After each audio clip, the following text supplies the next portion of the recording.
Hello guys, welcome back to another mini vlog. ఏంటంటే ఎంత కుష్కా చేస్తున్నాను అనమాట. ఇది చాలా సింపుల్ ప్రాసెస్. చూసండి. ఫస్ట్ ఒక ప్యాన్ పెట్టుకోండి. అది వేడయ్యాక దానికి ఆయిల్ వేసేసి, అది వేడయ్యాక దానికి అన్ని బిర్యానీ స్పైసెస్ వేయండి. ఇంకా మిర్చి, కాజు, ఆలు, క్యారెట్ వేసి మంచిగా టాస్ చేసుకొని ఒక సెట్ రైస్ కడిగి పెట్టేసుకున్నాను అనమాట నేను.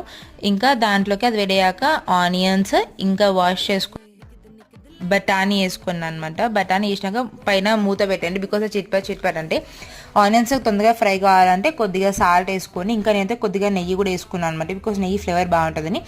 అల్లం వెల్లుల్లి పేస్ట్ కూడా వేసుకోవాలి. అల్లం వెల్లుల్లి పేస్ట్ వేసుకున్నాక టమాటోస్ వేసుకొని దానిలోకి కారం, సాల్ట్, ధనియాల పౌడర్, గరం మసాలా, పసుపు, జీలకర్ర మెంతుల పౌడర్ వేసుకొని మంచిగా మిక్స్ చేసుకోండి. ఇదంతా మంచిగా మిక్స్ అయ్యాక దాంట్లోకి పుదీనా ఇంకా కొత్తిమీర వేసుకోవాలి. మంచిగా వాష్ చేసుకొని వేసుకోవాలి. తర్వాత కర్డ్ వేసుకోవాలి. మంచిగా మిక్స్ చేసి దాన్ని రైస్లోకి యాడ్ చేసుకోవాలి. ఒక 15 minutes అయితే రైస్ అయిపోతుంది. సో టేస్ట్ అయితే చాలా